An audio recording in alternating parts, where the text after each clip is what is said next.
If you're a ham radio operator that's interested in getting into the HF digital modes, such as Olivia, Contestia, FSQ, PSK, MFSK, Thor, and a host of other digital modes, they all operate off of a single free software known as Fldigi. And if you go out on YouTube today and try to get some information on it, you're going to run into a lot of the channels that are showing screens that are 4 or 5 years old that don't even reflect what you see in front of you or don't give you the complete information, and you're having to try to piece together all of this. Well, then you need to watch this video, because I'll take you from A to Z, from the setup, the download of the software, as well as go through the features and functions and point out specific key ones that are important in order for you to operate the Fldigi modes correctly. So if this is of interest to you, then let's get started.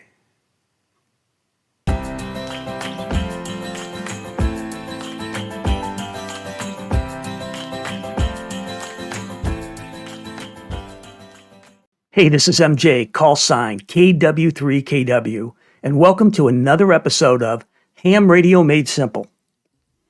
I'm continuing my series on ham radio for prepping, and this is episode number 6. And this is the digital HF modes part 3. Part 2, I did the Windows and rig setup. So part 3 is actually the download and the setup for Flrig, Fldigi software, as well as a detailed overview on the correct settings, and I'll point out key features within the application. So if you're getting value from these type of videos, please hit the like, the subscribe, and continue putting some of the comments in there. There's some great ones. This is going to help others be able to find this site a lot easier. So again, I thank you for taking the time to do it, as well as the others who will stumble on this, hopefully down the road. Now, talking about great comments, one came from Steve Schroeder. Steve posted on the YouTube channel, 60 meters is a great MCOM digital mode band. If it often works better than the 40 or 80 most of the day, you can coordinate your traffic by voice, then send data on the same frequency. Great point. Now, the channels will be available when stuff hits the fan on field day. Love a sense of humor here. We all know that when field day comes, you can't get open channel anywhere. So the challenge is having a suitable antenna. The end-fed half-wave antennas usually will not work. The non-resident random wires and end-fed antennas with a tuner will work, and he's absolutely spot on that. So if you pull up, for example, the Chameleon MCON2 non-resident, and we look at where the 60 meters falls, this is approximately right about here in the SWR ratings, it's under 2 to 1. So great comment, take note people, and start practicing on the 60 meter band if you have a non-resident antenna. Again, another reason to look at non-resident antennas to begin with, but great point. Again, I'm going to kind of re-emphasize on the previous video, you really need to watch that because that's part 1. This is where you do the heavy lifting on the Windows and the rig data settings. If you don't get this right, what I'm showing you now is not going to matter. It's going to be a problem. So go back and watch that video if you haven't already. The link is in the description below. So again, make sure you watch that. Again, building blocks. This is building off of the Windows and rig data settings. So today's agenda, we're going to be downloading Flrig, Fldigi. I'm going to do a setup and operational overview of the functions and features within each one. I'm going to talk about best practices and do a quick summary at the end. Now, when we're talking about setting up Flrig, what is it? Well, Flrig is a rig control software. It's used primarily for external sound cards. So, for example, on my FT891 does not have an internal sound card. I use the DigiRig, if you want to call it middleware or sound control or sound card. In between, I still need the Flrig in order to operate my FT891. Now, if you have an internal sound card, you can go directly to Fldigi, and this is where we're going to pull up and show you all of the different modes and the speeds and stuff, and what makes sense of all of this. Bottom line is most of us are not going to learn this intuitively. You're going to have someone explain it to you, just like I've had to, and then do a lot of practice, and that's what I'm going to help you today, is cut down the learning curve significantly. So we talk about internal versus external sound cards when it comes to it. Now, pay attention to this. On an internal sound card, you're going to see up in here, and this is the band, and you know, whether it's FM, shortwave, AM, upper sideband, lower sideband goes in here. You're going to see on internal sound cards, most of the time you should see with packet USB. And this is going to disappear, and this is your bandwidth. I'll get more into it here in just a second. But pay attention, because what it's going to look like on the other side of the aisle is when you go into an external rig control, it's going to look different. It's going to say data U, and you will have control over the bandwidth here. This is going to be controlled by your rig. This is going to be controlled by both your rig software and the Fldigi software in itself. So just wanted to point that out. So when you open up and you see your application, since I'm showing mostly an internal sound card today, and you don't see this popping up, don't freak out. There is an explanation, and that's what it is.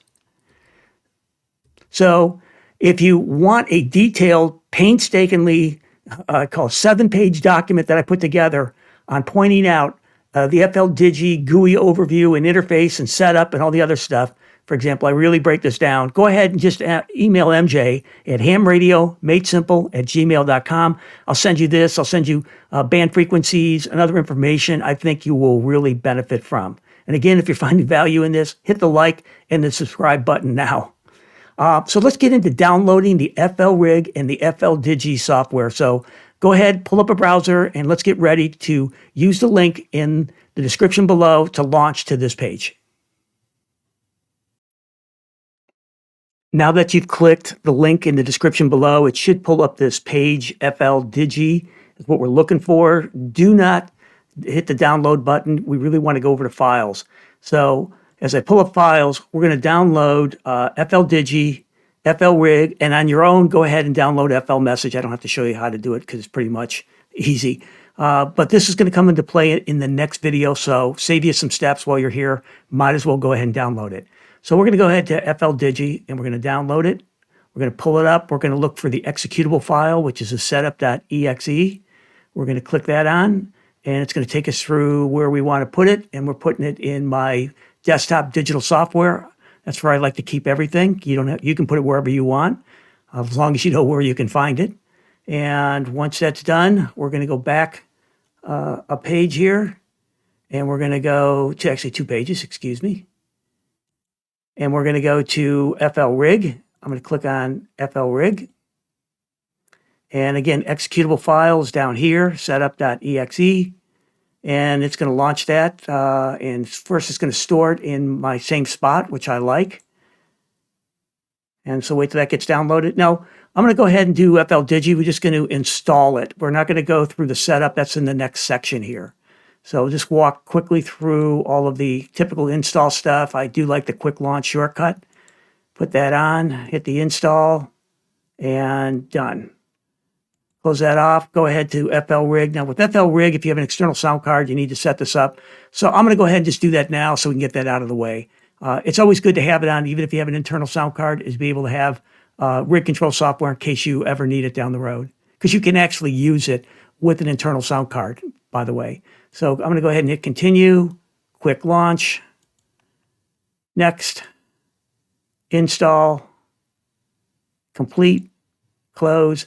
What we need to do now is go to my desktop here. So we're going to have to go up here. Now over here, you can see the quick launch. This is what you get. And if you kind of notice, I like things neat and organized. So this is all my ham radio stuff over here. So I'm going to go ahead and launch Flrig. First turn on your software, or excuse me, on your rig in order for the software to be able to detect it. So I have my rig on, which is my FT891. It's initializing. And since I've already done this before, it comes up. But what you would need to do is go to Configure, Setup, Transceiver. Simple as that. Got that? And then from the drop down is you're going to pick your rig, whatever model it is. You're going to put your comp port. You should know from your device manager. Now your baud rate, whatever number you choose, has to match whatever is in the rig.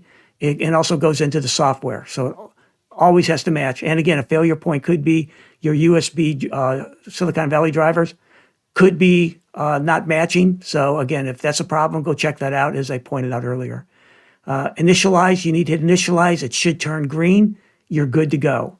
Now, let's go over here and kind of take a look at this. There are some functions. That little drop-down arrow gives you some extra controls. You can change the bands right in here. Under miscellaneous, I can have rig auto on, rig auto off. So that means when I turn on my FT891, this automatically launches. When I turn my FT891 off, it'll automatically turn it off. Again, it's up to you, but just some nice little features that most people don't talk about. I'm going to go ahead and get rid of that so it doesn't get in our way. We're going to look at some of the things in here. Make sure all of your filters are off, your noise blanker, your notch filter, digital noise reduction, all of that stuff is off. You just basically going to be working with your volume, your power, and your squelch. Make sure the RF is kind of, I found probably around like 25, 26 seems to be optimal on that setting. Set it, forget it, you're done. You can have fine control on this. Obviously, I can drag this over with my mouse, but I can actually go on my keyboard and use my arrows. And let's say I wanted at 15, for example, 15 watts of my power. Now, this actually changed over in my FT891. I don't have to go through the function buttons and through all the setup and find and change it with the dial in a matter of just 3 seconds. I control my power from my rig control software, as well as your microphone settings, your squelch settings. All of this stuff now is being controlled here. So your hands are no longer having to be on the rig. It's great. Make sure that you understand this is your bandwidth in here. Sometimes it'll start out at 500, but you can switch it up to 3,000. That's wide. And typically when you're using, for example, in 2 videos down, when we get into WinLink Vara, this is real critical that you keep it a wide on your bandwidth. Make sure you see data U. This is basically, whether it be CW, AM, FM, whatever. But data U is typical what you're going to get with an external sound card.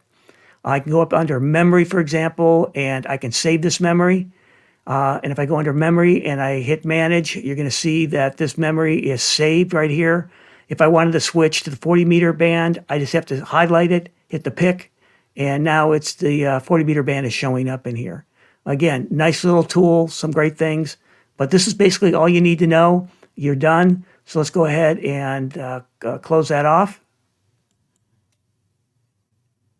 Now that we just finished setting up Flrig, let's go ahead and focus on setting up Fldigi. So at this point, we have downloaded and installed Flrig, Fldigi, as well as the setup within Flrig, but we need to do the setup and configurations in Fldigi. So if you have an external sound card, you always first have to launch Flrig before you launch Fldigi. But if you have an internal sound card like I do on my IC7300, I'm just going to launch it directly. Now, typically, what's going to happen is you're going to get the operator station information, and it pops up first. I don't have that because I've already set up my information here. You only get that the first time you open it up. So you need to go to under Configure Dialog, if you can't see it, and making changes going forth. So plug in the information here for the operator station, especially your station locator, which is your grid square. All this information back feeds into the macros that are up here, and it saves you a lot of time when you're working with the macro. So go ahead and fill that out. Hit the save. Now, what we're going to do is go under sound card, and we're going to go under devices, check port audio, and from device manager under the audio section, we know from the Silicon Labs when we loaded it, we know which microphone and speaker audio information we have to put in. So this one happens to be the USB audio codec, which is very typical for an internal sound card from Silicon Labs. Microphone, speaker from the drop down, fill that in. Now don't get confused by seeing the IC7300. I changed that in my device driver in particular when I did this to make it easy for me to find. I'm not going to go into that right now. Hit device supports full duplex, make sure that's checked, and hit save. Next, we're going to go under rig control, and we're going to go Flrig. You're going to check this when you're using Flrig, external sound cards. Simple as that. Hit save, and everything is done. If you're having an internal sound card and you're coming off your USB COM port off the back of your rig, you're going to want to use this. Go ahead and use hamlib, and you're going to drop down. From the drop down, you're going to put in your rig. You're going to put your COM port and your baud rate. Remember, the baud rate has to match this and the rig, and in some cases, the USB driver that I showed you earlier in one of the other videos. Make sure PTT is connected, audio on auxiliary port is connected. Now, you must hit initialize the first time. You don't have to do this going anytime after this. But this basically locks in the settings. At this point, it's done. It's a mandatory function you have to do. You can't, if you don't hit that, you hit the save and close, it's not going to work. So failure point is you don't click this on. Hit the save, I'm done, I don't have to do this again. So a couple more features I call for the basic essentials that you have to do to get this running. You need to go to RSID and check these 3 boxes. Now, some won't check these boxes, but from my research, what I found out is that If you check it, the reason they're doing that, because often your radio is going to detect like another signal further up the audio channel. And what's going to happen, it's going to automatically switch and break off the QSO. So from the experienced digital HF nets that are out there, they recommend go ahead and disable frequency changes. And I'm going to hit save. And one more part to make that RSID work, you have to go to miscellaneous, sweet spot, and make sure this is not checked. Always start new modems at these frequencies. Do not check that box. Hit the save, and pretty much you're ready to rock and roll. Now, if you'll bear with me for a few minutes, I'll take you through a couple extra features and functions that are going to make it easier, better, and I call it a better experience. So let's start. Under colors and fonts, I'm going to go ahead and go under the RxTX, and this is where you can go in and change the font and the color and the size. I went up to 16, went to Arial Black, and you can see here, right over here, how much better and it's easier to read. Whatever your preference is, the larger the better for me, especially on my screen. And I can do the same thing. So this is your receive, this is your transmit area down here. So obviously the text, you can separate them and have them different text, different fonts, different colors, but it's pretty much standard to go. Make them compatible, make them similar on both of them. So once that's done, go ahead and hit the save. Next, we're going to go down to logging, and we're going to go to call lookup, which you see right in here. You want to click on QRZ online. Make sure the URL is correct. Go ahead and make sure that you are a registered user at QRZ.com, which every ham radio operator should, because that's where you find out information about other ham radio operators. Click on here, QRZ.com. Put your username and password for QRZ membership that you have. And then when you're done, just hit save. This is going to play a big role in the sense that anytime I see a call sign that comes across either on the receive or transmit pane, I can just simply highlight it, right mouse click, and hit lookup, and it's going to take me to QRZ, and I can find out everything I want to know about that person, including myself. So I'm going to go ahead and hit save on that one. Almost done here. We're going to go down to alerts, and this is where I want to be able to show you in the channel column right in here. For example, if KE2KN comes in here, and I'm looking for that, and he puts my call sign in, I have an enabled alert. It's going to let me know through a diesel sound.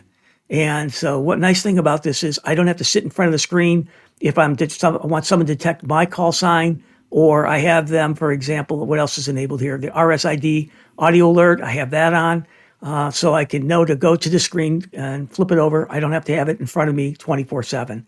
Because typically what you do when the stuff hits the fan is you're going to leave this open, or one of the other applications I'll be talking about down the road here.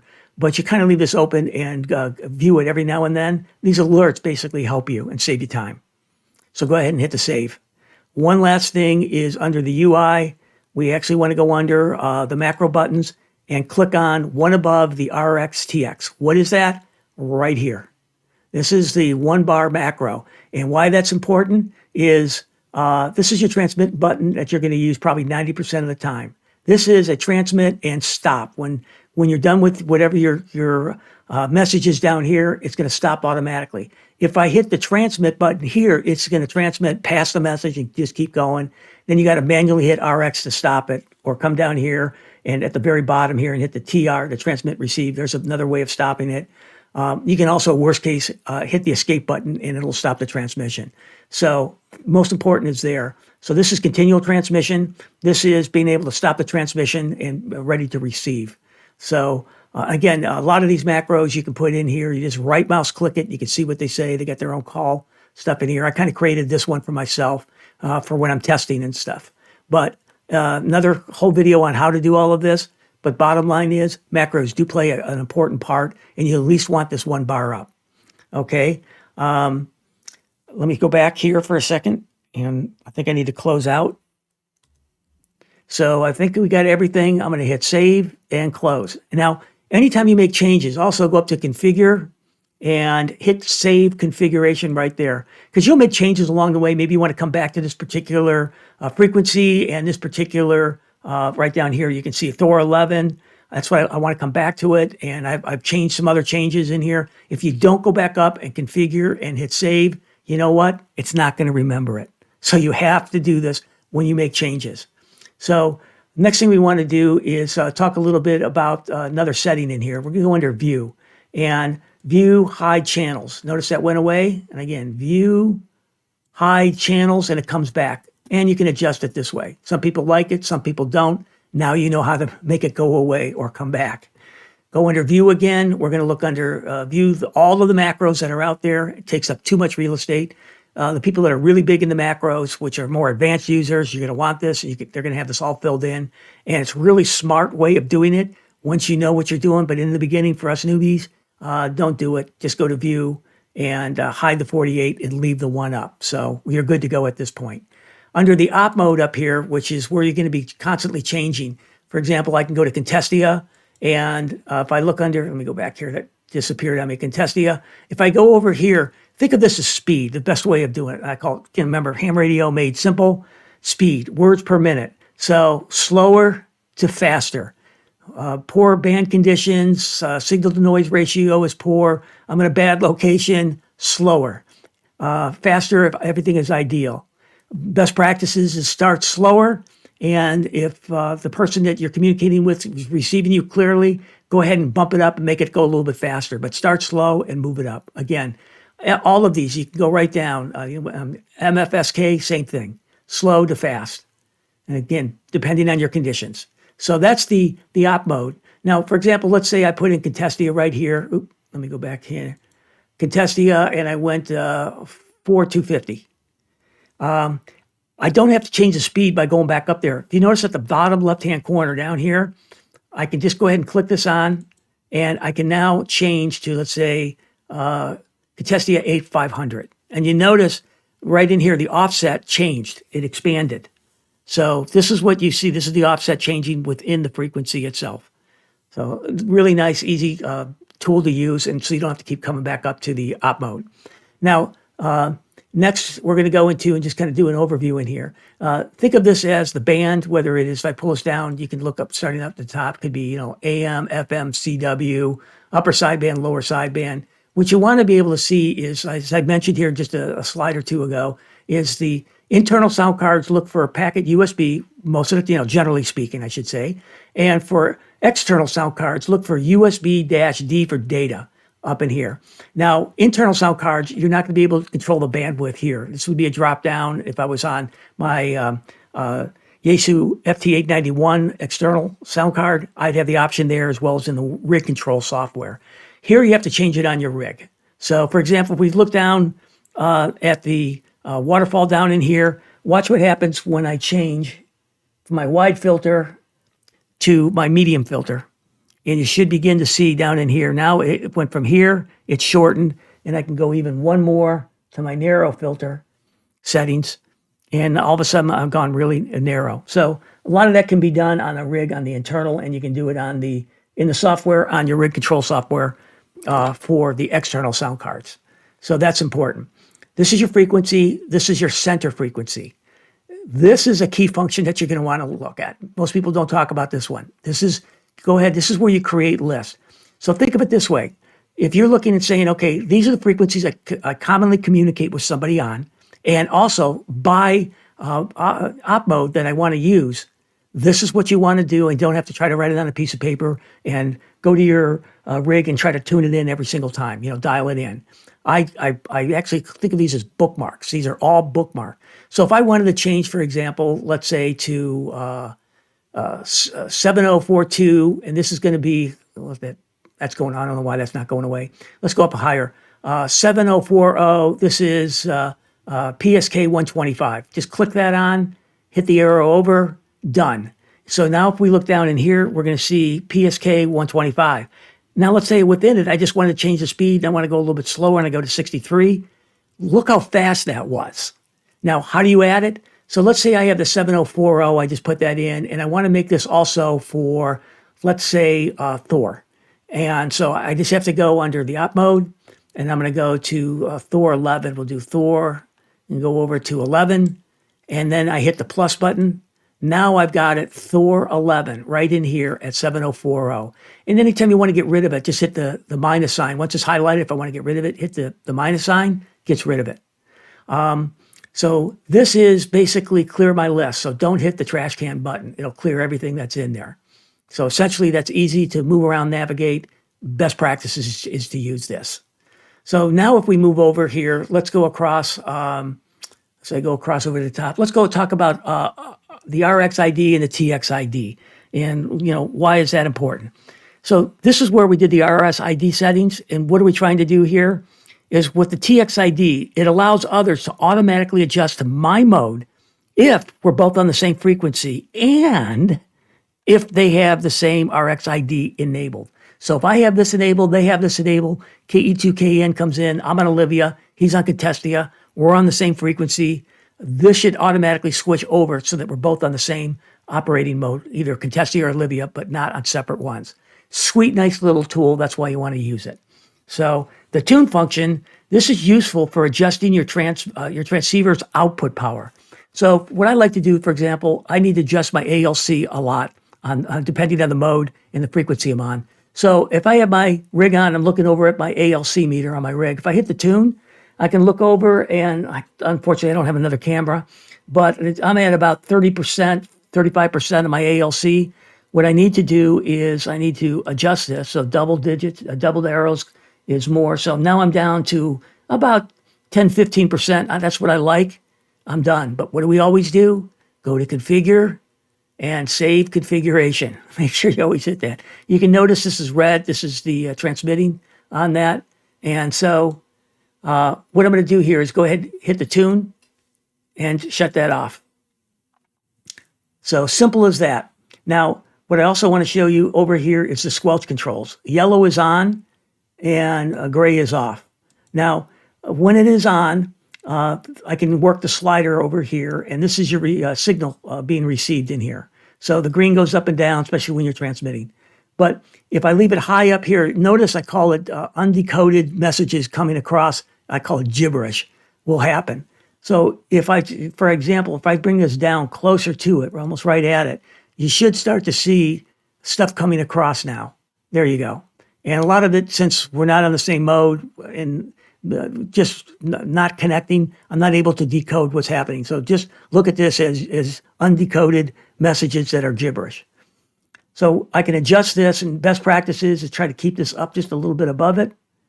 So that's one important thing to do. Now, the question is, do you use the squelch controls or you not? Depending on who you talk to. If you talk to net controls, again, who are doing these digital HF nets, they'll tell you to turn it off. And the reason they tell you to turn it off is one, they tend not to miss the first few characters that are coming across in the message with the squelch control. Before it kicks in, it'll actually cut off the first few parts of the message. So they just say turn it off. And the reason they can do that is they'll go to a different section of the band with their offset. They may go down to way to 500 in here. And you should notice that when I went way down there, all of a sudden it's not as much traffic is coming across. And if I went more narrow on this, if I went down to, let's say, 4, and I narrowed it down, they actually would do a real narrow setting in here. So they're using a very narrow section, let's say at 500, with this frequency and mode. They're all at the same part. You can pretty much get away without having to turn the squelch on.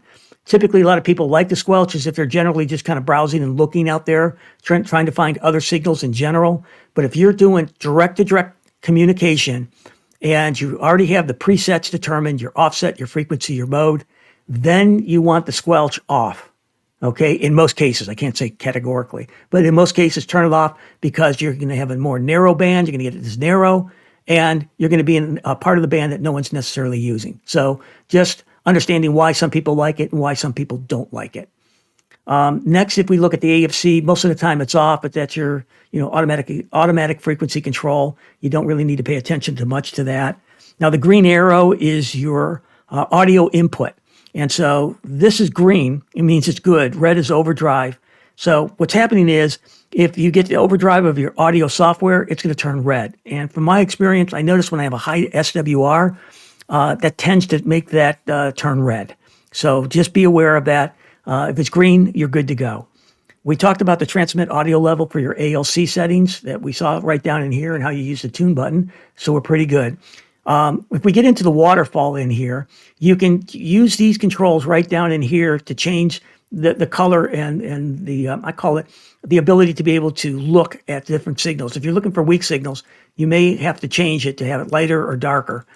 And again, this is not always the same depending on the mode and the band. I find it, I don't just leave it at, for example, at 7 and 70. Is a starting point. Notice it gets darker in here. And some people like it really black and they can look for it. And other people want to look for weaker signals are going to change it. But you get the picture here. This is where you change your waterfall. So you play around with it based on your display and your setup and see what you like to use. Now this is the zoom feature in it. I can go normal. I can zoom in. Notice it's a little bit zoomed in here. And now now I can really zoom in. This is, for fine detail, trying to look at it. Typically, most people leave it at 2. Over here, if I want to go back to my settings at 1500 at default, if I hit the QSY button at the bottom, it automatically brings it over. So as I call it, basically default sends it over. But let's say I was meeting KE2, KN, we're supposed to go down at 500. If you notice, I'm really at 486. I really want to get into the 500. So I can go to the double arrows, which goes in units of 10. So now I'm up to 496, and single unit here is 497, 498, 499, 500. That's a way to do the fine tunings on the offset that you see down in here. And the signals are, let's see if I can pull up one here. Maybe something's going to come across. I don't know. But anyhow, let me change the colors too so that you can see this for a second here. Oop, go here.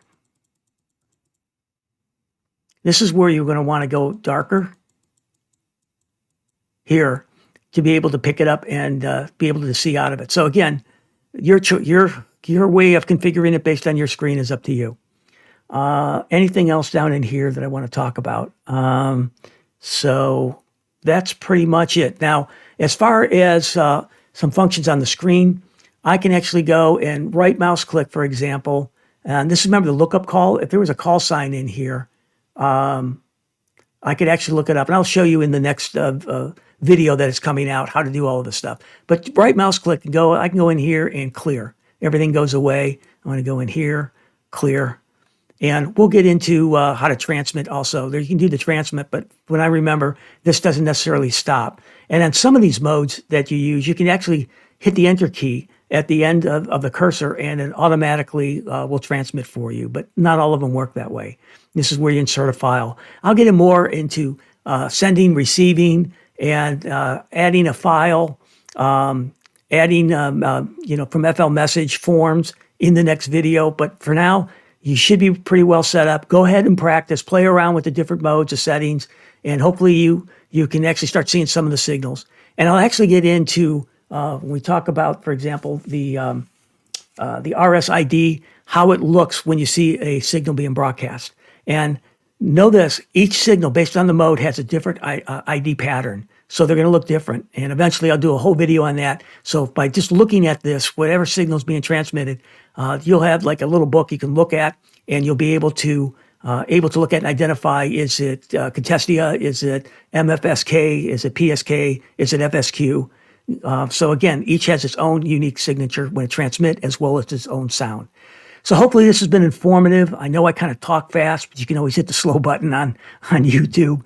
But trying to get this in, all this information in a short period of time so that you can get up and running and go through a learning curve that is so short compared to the hours that I've had to go to get to where you have all of this information. So again, if you like what you're seeing, hit the like button if this is of value, and hit the subscribe button and put some comments in. Again, I appreciate it. And so let's just kind of go back and wrap this up now. So in summary, remember, if you're using an external sound card, such as a DigiRig or a SignalLink, it requires rig control software, and that is Flrig. That's the preferred one that I would use. You have to launch Flrig first before you launch Fldigi. So always remember that. An internal sound card is just simple. You just go ahead and launch Fldigi, and in the config under the rig controls you're going to be using, most likely, is handlib. On the RSD, there's two key settings. Don't forget it. There's the two that we need to get into under the IDs and under miscellaneous sweet spot. Remember that. But in order for this to work, both operators have to be enabled. In other words, you both have to have the RX ID up in the top right corner, as I showed you, turned on. And The TXID also is for those who are transmitting. And remember, if you don't remember what that is, this allows others to automatically adjust to your mode if you're on the same frequency and if they have the RXID enabled. It's a great tool, so don't forget that. Key controls is your squelch control. If you turn it on, there's an art to it. We're putting that slider at the right section, just near or above the green signal level that comes in. ALC is important. Make sure you know how to adjust that and set that correctly. And pay attention to know how to use the offset and the waterfall. That's really important, and I'll show more about that in the next video. And mode speeds. Remember, start slower. If you're getting great reception back and forth, you can increase the speed, which means more words per minute. It's a better experience. Propagation matters. The SWR matters because a lot of this stuff can impact the overdrive on your audio software. So on the next videos, we're going to be doing specifically Olivia, Contestia, and FSQ. And I'm going to be sending messages, files, and forms and using FL message, which is where the forms come in. The next one is going to be WinLink VAR, which is an alternative to all of this, which is a great one. I love that one too. So both of them have advantages. And finally, JSA call. So if you're getting value from these videos, please, please, please, and I appreciate those who are doing it, hit the like. For those who are not subscribed yet, hit the subscribe button. And again, allow others to find these. And as time runs out here before stuff hits the fan, we need to get people up and running on the HF digital modes. So this is MJ, KW3, KW, with ham radio made simple, out.